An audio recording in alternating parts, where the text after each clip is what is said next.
For basically 2,000 years, one story has totally captured our imagination: the tragic burning of the Great Library of Alexandria. You've heard it, right? A single, catastrophic fire that destroyed all the knowledge of the ancient world and poof, set humanity back 1,000 years. It's this epic tale of heroes and villains. But what if it's not the real story? Let's dive in. The famous astronomer Carl Sagan put it perfectly. He painted this incredible picture of one single sacred place holding the sum total of human genius. And that's the story we all know and love, the ultimate symbol of knowledge getting stomped out by ignorance. But what if there wasn't one big fire? What if there wasn't a single villain to point the finger at? What if the greatest library in history wasn't murdered in some blaze of glory, but just died a slow, quiet death that almost nobody noticed? We're going to treat this like a cold case, follow the clues, and figure out what really happened. Okay, so to solve any crime, the first thing detectives do is get to know the victim. So before we start looking for a killer, we have to ask, what exactly was the Library of Alexandria? And trust me, the answer is way more complex and a lot more interesting than you probably think. First off, the library wasn't just a library. Nope, it was actually part of a much bigger institution called the Museum. You can think of it as the world's very first state-funded think tank. The rulers of Egypt, the Ptolemies, basically paid the smartest people of the era to come to Alexandria. They got free housing, food, a salary. All they had to do was focus on research. The Museum was the brain of the whole operation. So the library itself was the Museum's giant bookshelf. And its goal? Oh, just, to collect all the books in the world. They were super aggressive about it too. For instance, if any ship docked in Alexandria's port, it had to hand over any books on board. Scribes would then make a brand new copy, give the copy back to the ship, and keep the original for the library. Wild, right? And this brings us to our first major break in the case, a fact that completely changes the story we thought we knew. The famous Library of Alexandria wasn't just one building. As it turns out, there were actually two libraries. You had the main royal library, which was part of the museum in the fancy royal part of town, but then there was also a smaller public daughter library in a totally different part of the city, inside a temple called the Serapeum. And this is so crucial. Since they were in different places, no single event could have possibly destroyed both of them. They met completely different fates centuries apart. All right, now that we have a better picture of our victim, it's time to bring in the usual suspects. Over the centuries, history has pointed the finger at 4 major figures for destroying the library. So let's put them in a lineup and take a hard look at the evidence. Our investigation is going to focus on 4 key moments that span almost 700 years. We've got Julius Caesar and his fire, a Roman emperor taking back the city, a Christian mob, and finally, the Arab conquest of Egypt. Every single one has been blamed for the crime at some point. Suspect number 1 is the most famous of all, Julius Caesar.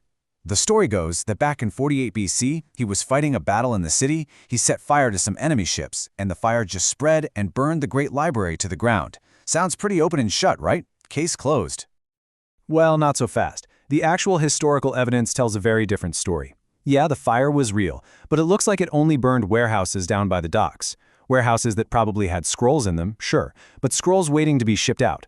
The main royal library, which was in a different part of town, was untouched. And we know this because scholars kept working there for hundreds of years after Caesar was long gone. Okay, let's move on to suspect number 2, a mob of angry Christians. The accusation here is that, in the late 4th century, religious fanatics who hated pagan knowledge and science went on a rampage and destroyed the library. Now, this one actually has a tiny grain of truth to it, but with a huge twist. In 391 AD, a mob did attack a library, but it wasn't the main royal library.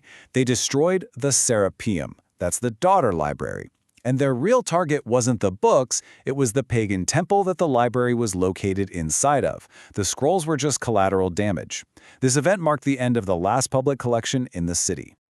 Our final suspect is the Arab Caliph Omar, who conquered Alexandria in 642 AD. And this legend is super dramatic. He supposedly declared that if the books agreed with the Quran, they were unnecessary, and if they disagreed, they were heresy. So he ordered them all to be used as fuel to heat the city's bathhouses for 6 months. Yeah, this is the easiest one to solve. The story is a complete and total myth. It doesn't show up in any historical text until 500 years after it supposedly happened. By 642 AD, the libraries had already been gone for centuries. The story was almost certainly invented way later as political propaganda during the Crusades. So, if Caesar didn't do it, and the Christians and Muslims are off the hook for the main crime, who killed the Great Library? Well, the truth is, there was no single killer. The library wasn't murdered.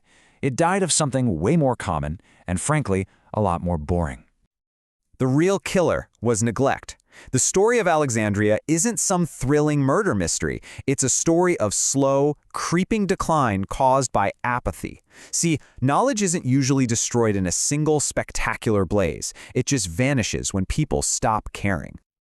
The whole decline started way before any of those famous fires. It was a slow burn. Back in 145 BC, a paranoid king kicked out all the foreign scholars, basically breaking the mind of the Museon. Later, when the Romans took over, the government just stopped funding the place. And without money and without scholars, all the research just stopped. And here's the kicker. No one was getting paid to recopy the old fragile papyrus scrolls. So, over decades, the world's greatest collection of knowledge just crumbled to dust. So the case is closed. The killer was neglect. But what does this ancient story really teach us? I mean, what did we actually lose? And why in the world does it still matter today? You know, people love to imagine we lost some kind of ancient industrial revolution, like steam engines or a modern understanding of the universe. But those ideas weren't truly lost. The steam engine was just seen as a toy back then, and the sun-centered model of the universe was rejected because, honestly, other theories made better predictions at the time. The real losses, they're way more heartbreaking. We lost almost all of the poetry of Sappho, entire histories of ancient civilizations like Babylonia, and maybe worst of all, we lost the library's own 120-volume catalog, the Pinnaces. Think about that. We didn't just lose the books, we lost the list of the books we lost. So let's just quickly recap the case file. There were 2 libraries, not one. No single fire is to blame. The real cause of death was a slow, painful decline from apathy and a total lack of funding. And what we really lost was irreplaceable culture and history. And the biggest lesson here? Knowledge is fragile. And this whole thing brings us to a surprisingly modern problem.